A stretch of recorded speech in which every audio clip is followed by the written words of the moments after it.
The prisoner from Earth? The air inside the alien prison was cold and silent. Metal walls surrounded the room, and a soft green light came from the ceiling. Everything felt empty, like a place without life. Commander Jaron of the Rikai Empire walked into Cell 14. His steps were strong and slow. He was a tall creature with black armor and glowing red eyes.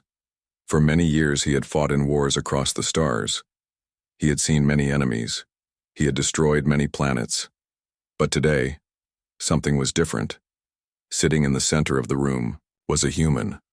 His name was Elias Gray. He looked weak. His clothes were torn. His hands were tied. His face was dirty. But there was something strange about him. He was calm. Jaron stopped in front of him. He looked down with anger. "You do not cry. You do not scream," Jaron said. "Do you not fear death?" Elias slowly lifted his head. His eyes met the alien's gaze.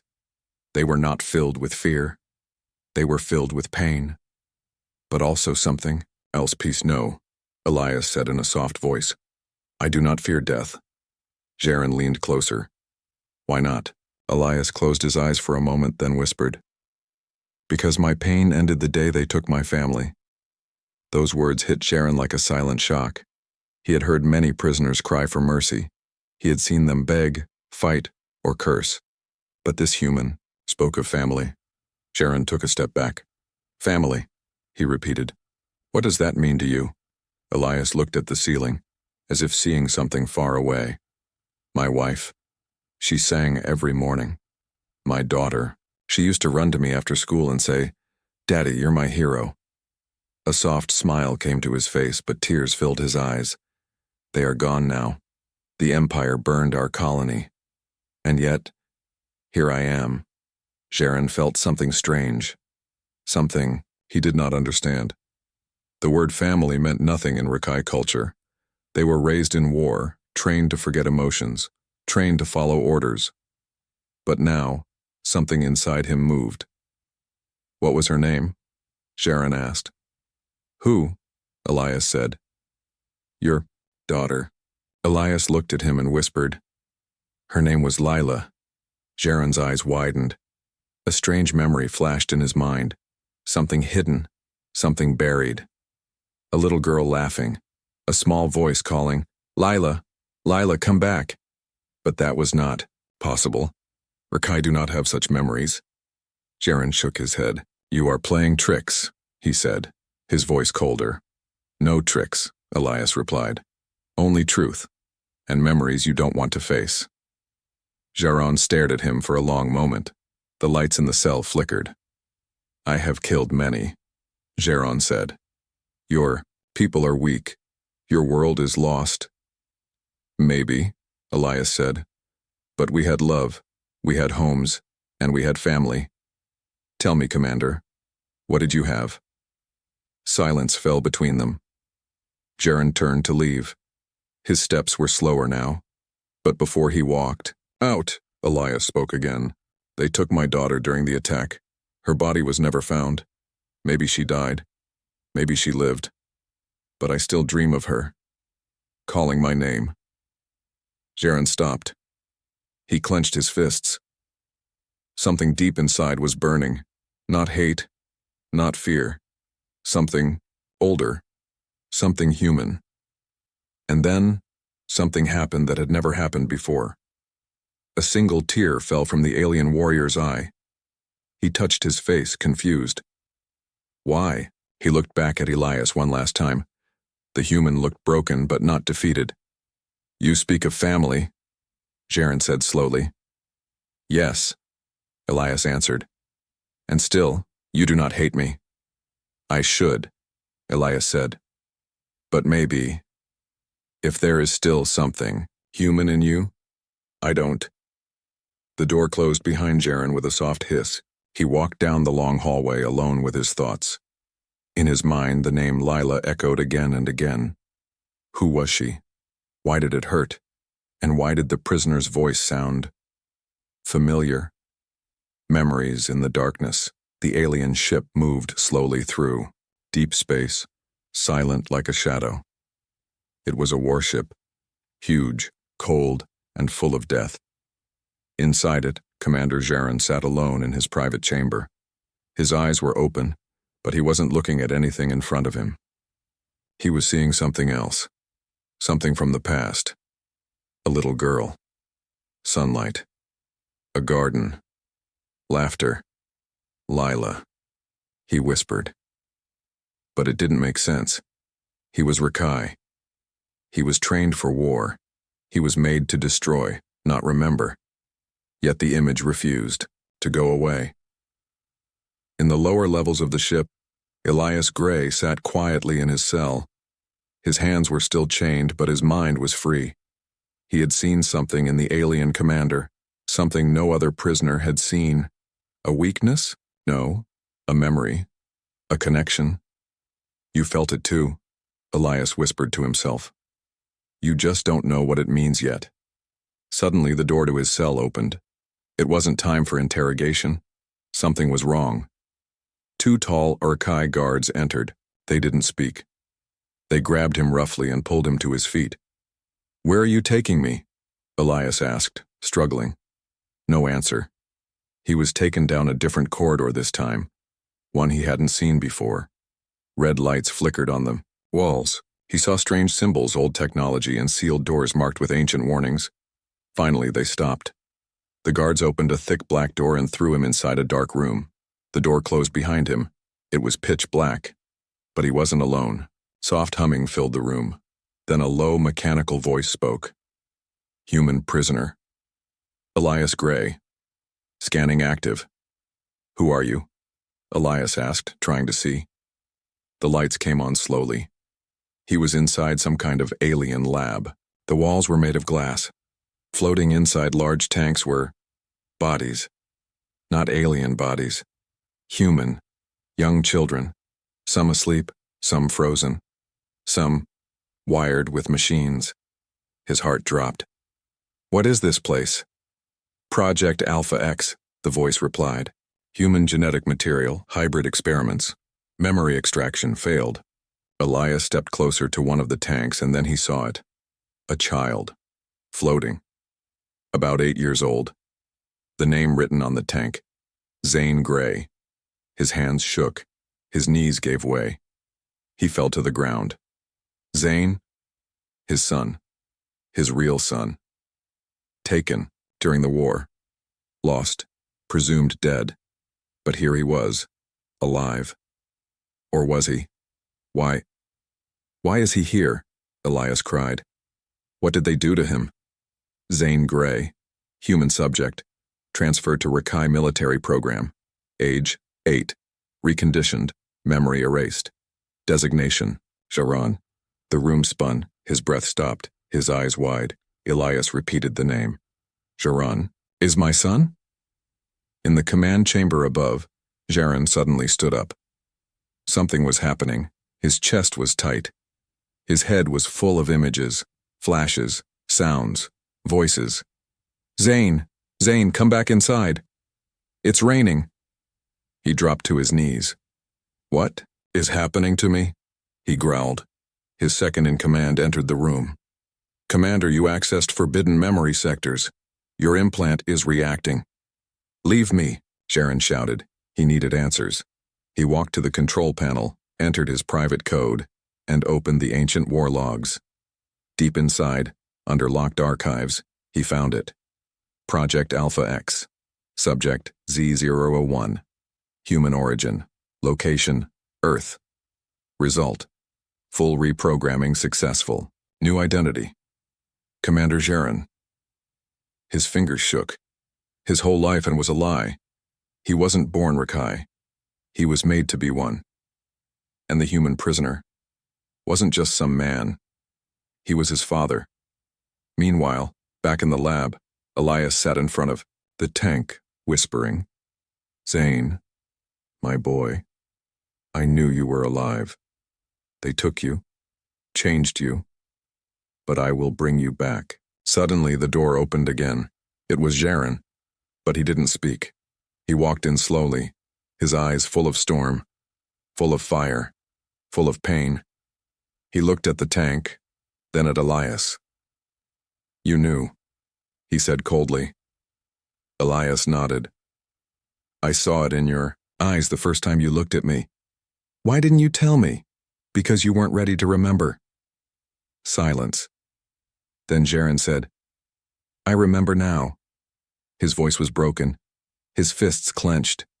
His world was breaking. "And I don't know who I am anymore." The warrior's doubt commander Jaren stood still in the cold lab. His breath was heavy. His heart, if he could call it that, was beating fast. The glowing tank in front of him showed everything he didn't want to believe. The child inside was him. A name burned into the glass: Zane Grey. He turned to Elias. The human looked older than before, eyes filled with tears, hands pressed against the glass.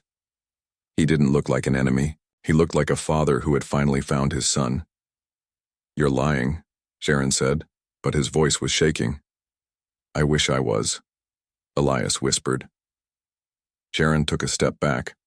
All the years he spent in training camps, on battlefields, learning alien war codes. It all began to crack. He was not born Rakai.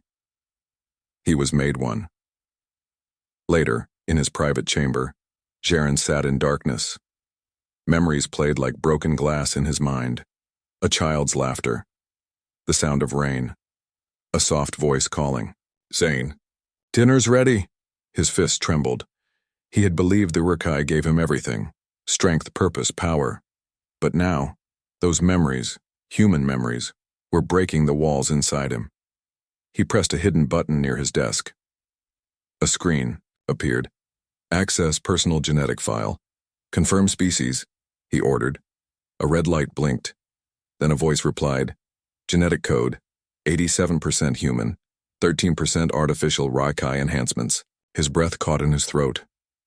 It was true. He was human. That night he didn't sleep. Instead, he opened an old storage chamber deep in the warship. Dusty, unused, locked for years. Inside were ancient files and forgotten objects. He found a small cube. Human tech, old but still working. He activated it.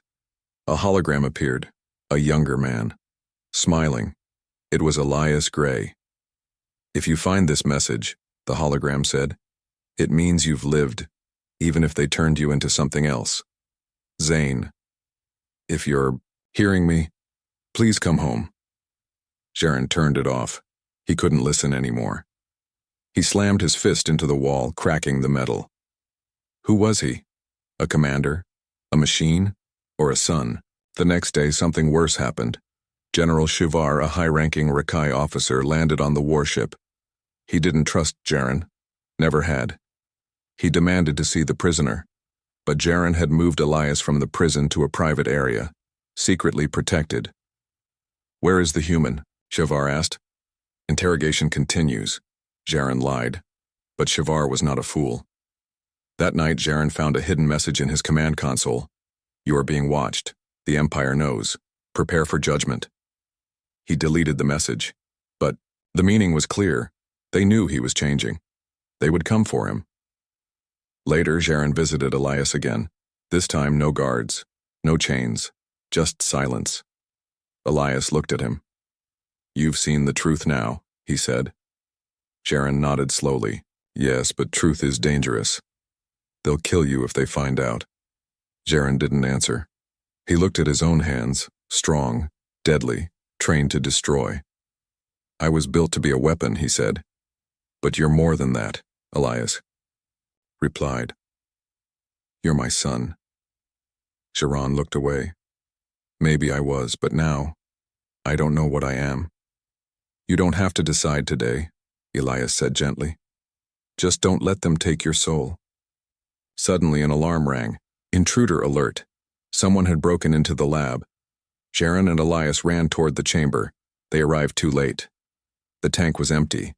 The body of young Zane was gone. A message was carved into the wall in alien language. "You were never one of us." Jaren stood frozen. This was a message from the Inner Council, the darkest part of the Rakai Empire. They had removed all evidence. They wanted him to forget again. They were sending him a final warning. Back in the command room, Jaren stood, alone. His ship floated silently in the stars, but a storm was growing inside him. He looked out the window toward the blue glow of a distant planet. Earth, his real home. His mind was split. His orders were clear. Prepare for the invasion of Earth. But, no, he had doubts. Dangerous doubts. Deadly doubts.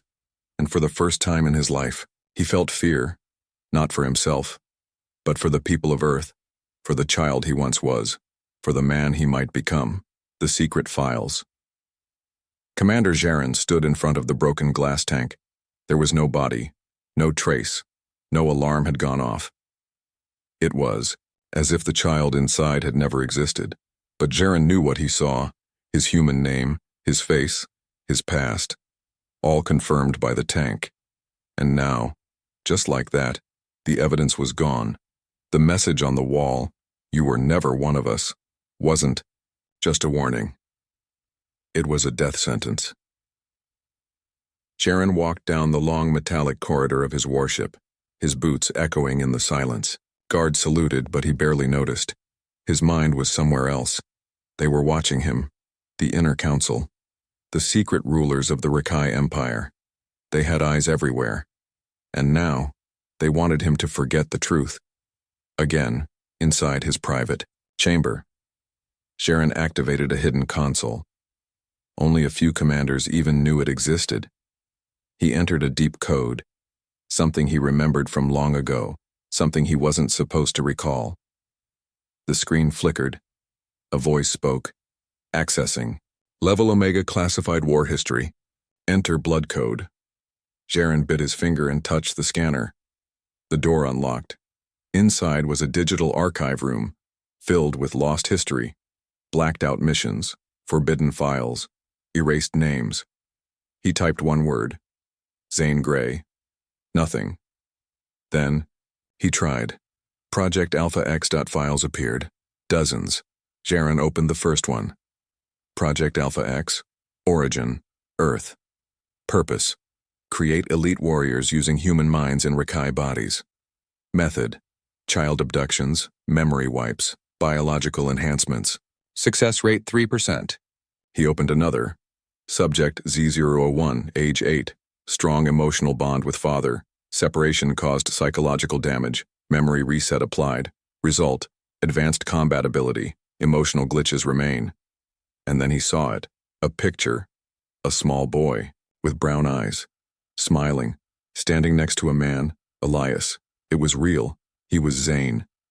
Jaren backed away from the screen. He felt cold all over. His life, everything he believed in, was not just a lie. It was a carefully built prison, and he wasn't the only one. He opened more files. There were others. Hundreds of children. Names, faces, timelines. Earth had been a secret hunting ground. For years, the Rakai Empire had been stealing children from Earth's colonies, replacing them with clones, covering their tracks, turning the real ones into weapons, into monsters, just like him. He slammed his fist on the console. "Why?" he whispered. Suddenly, the screen blinked. A hidden message opened, encrypted and sent long ago from Elias Gray to unknown. If this message is found, then it means Project Alpha X failed to break him. My son is out there. Maybe changed, maybe not, but I will find him, and I will make the Rakai pay. Jaren froze. Elias had known all along. But then, something else appeared. Another message, from within the Empire, from Agent S-47 to Elias Gray. "We gave you access, Gray. We helped you find your son. Don't forget our deal. When the time comes, you must deliver the coordinates." Jaren's breath stopped. A deal? Elias was working with someone inside the Rakai Empire? Jaren rushed to the cell where Elias was being held. He opened the door with a wave of his hand. Elias looked up, his face calm. Too calm. "You knew," Jaren said. "About what?" Elias asked. "About everything. Project Alpha X, the files, even the deal." Elias didn't answer right away. Then he stood up slowly. Yes, he said. I knew. Jaron's hand moved to his weapon. You lied to me. No, Elias said. I just didn't tell you everything. You weren't ready. You made a deal with the enemy. No, Elias said again. I made a deal with someone who wanted the truth to come out. Why didn't you tell me? Because if I told you too soon, Elias said, stepping closer, you would have killed me. You were still theirs. But now, you're mine. Jaron was silent. Inside him, a storm was raging. Was Elias using him, or was he saving him? Suddenly, the ship shook. An alarm blared. Incoming Rikai vessel. High command ship detected. Elite. Purge squad preparing to board. They were here. They knew. Jaron looked at Elias. They'll kill us both, he said. Then we don't let them. Elias replied. You want to escape? No, Elias said. I want to finish what they started, expose them, destroy their program, and free every child they ever turned into a weapon. Jaron looked down at his own hands, the hands of a killer. Then he looked up. The hands of a son. For the first time, Jaron made a choice not as a soldier, but as Zane Grey. Father and son, the warship shook again. The lights flickered. Red sirens flashed along the corridors. A voice echoed across the speakers in a cold, mechanical tone. Warning. Elite Purge Unit boarding. All crew prepare for cleansing. Cleansing. That was the word the Empire used when it no longer trusted its own. Inside the command room, Jaron moved quickly. He pressed a sequence on the console, his private override code. Most Rikai never dared use it. It disconnected his ship from the Central Empire grid. A dangerous move. The punishment for it was death. But Jaron had made his decision. Not as a commander, but as Zane Grey. In the lower levels, Elias was being rushed through the halls by two of Jaron's loyal guards, not Rikai but modified humans. Those who had served Jaron since the early wars. They didn't know the full truth, but they trusted him more than they trusted the Empire. Where are we going? Elias asked as he struggled to keep up. To the drop bay, one of them said. The commander is moving you off ship. We're not running, Elias snapped. We fight. You don't understand, the soldier replied. They sent the executioners. This isn't war, this is a cleanup. But Elias wasn't afraid. His eyes burned with a fire that had been silent for too long. He had lost his son once. He would not lose him again. On the upper deck, Jaron entered the memory chamber, an area he hadn't visited in years. It was where his mind had been shaped, where the Empire had trained him, twisted him. The walls were black, the air cold, screens lit up around him. Old training footage played. His younger self, fighting, killing, following orders. A voice whispered from the speakers, you were made for obedience. You were born in war. You are not Zane. You are Jaron. Jaron stood still. Then, slowly, he reached into his armor and pulled out a small data chip, taken from the secret files. The chip that proved everything. His real name, his real father, his real past. He looked at the cameras. Then why do I remember love? He said quietly. And he crushed the chip in his hand. Just then, the door exploded open. 3 elite Purge soldiers walked in. Black armor, no faces, no voices. Only death. They raised their weapons. Jaron didn't hesitate. He moved like lightning, trained by the best, built to kill, but now driven by purpose. Within seconds, the floor was covered in smoke and blood. Only Jaron remained standing, but he was wounded. His side burned. His shoulder was cracked. Still, he kept walking. In the docking bay, Elias waited inside a stolen shuttle. Alarms screamed. Fighters flew past the windows.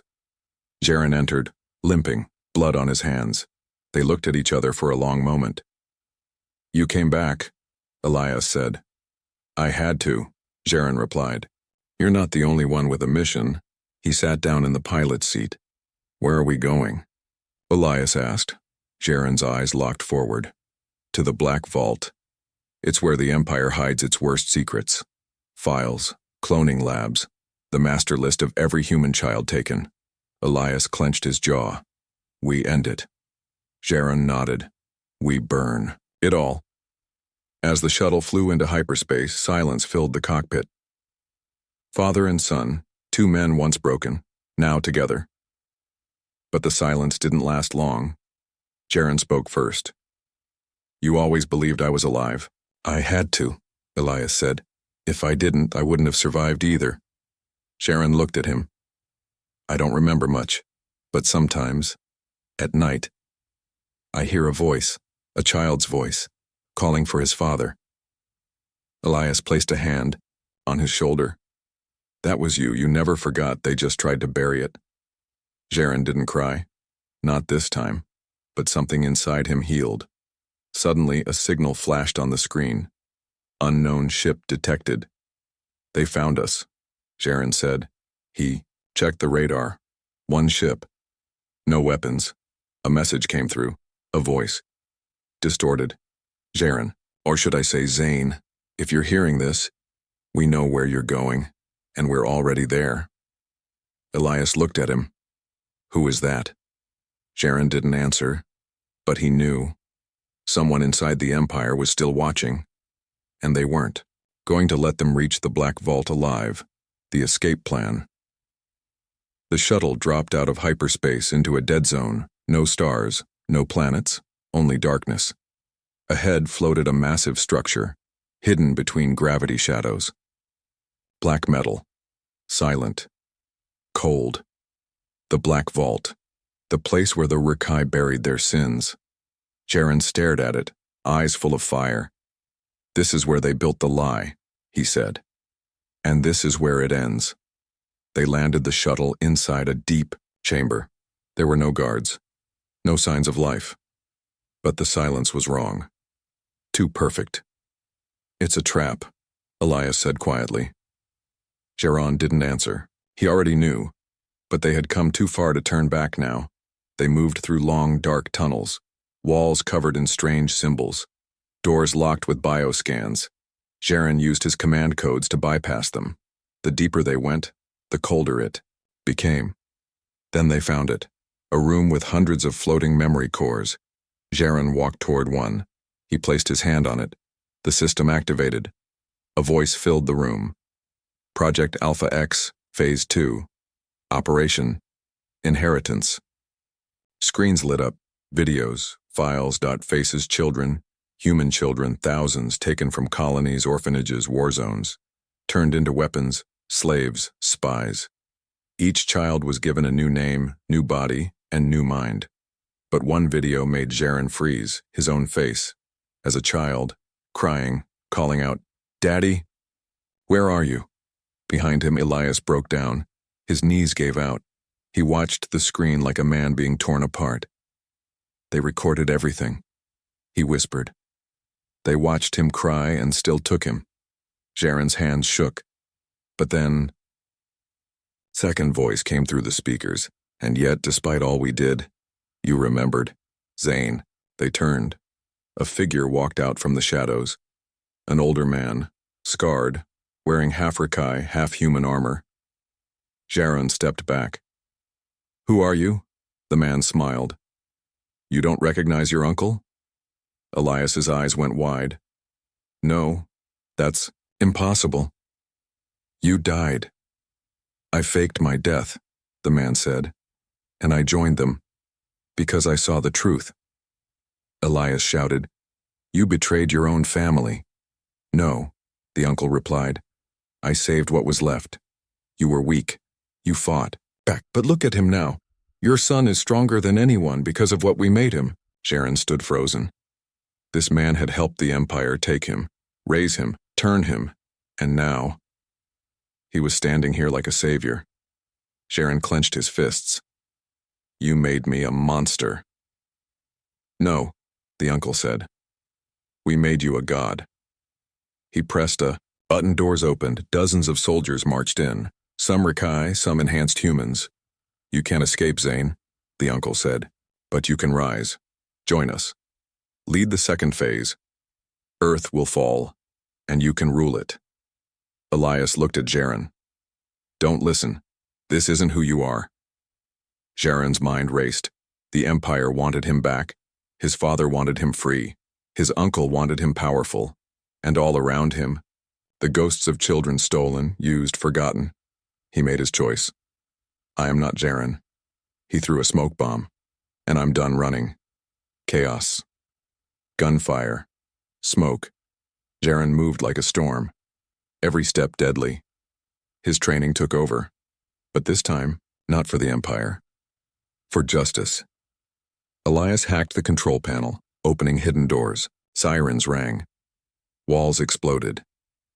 As the black vault fell into fire, they reached the central core. Elias inserted the memory spike, stolen from Jaren's ship. This will upload every file to the human resistance, he said. Jaren held the door, shut as soldiers tried to break through. How long? He asked. 60 seconds. Outside, escape pods were launching, but theirs was locked, destroyed in the ambush. They don't want us to leave, Elias said. Then we steal their ship, Jaren replied. They ran through collapsing tunnels. Fire behind them. Bodies on the floor. The vault was dying. They reached the hangar. A black ship stood ready. Elite. Silent. Deadly. Jaren hacked the door. They got in. Just then, the uncle stepped into the bay. Wounded. Furious. He raised his weapon. I made you. You are. Mine, Jaren stared at him. No, I was never yours. He fired once. The uncle fell. They launched. The vault exploded behind them, vanishing into light. They were safe. For now. Inside the ship, silence. Both men breathing heavy. Jaren sat at the controls. Elias sat beside him, hand on his shoulder. You saved me, Elias said softly. Jaren didn't speak. He just stared into space. No, he said finally. You saved me. But their journey wasn't over. A red light blinked on the ship's console. A message from the Resistance. We received the files. We now know what they did. Prepare. Earth is next. Jaren looked at Elias. It's time. The warrior wept. Space was on fire. Rakai warships surrounded the Earth like shadows in the sky. Dark, silent, waiting for the signal. The invasion had begun. But something was different this time. The Empire was no longer in control of its secrets because the truth was out, and one of their strongest commanders was now their greatest threat. From the edge of Earth's orbit, a black stealth ship floated silently. Inside sat two men, a father and a son. Elias Gray checked the resistance frequencies. People are ready, he said. They've seen the files. They know what the Empire did. They're not afraid anymore. Jaren, once known as Commander Jaren, now finally understanding he was Zane Grey, said nothing. His eyes were on the enemy fleet. His voice, when it came, was quiet. They trained me to destroy. Now I'll destroy what they built. They entered Earth's upper atmosphere, flying low, fast, hidden from scanners. Their target was not the fleet.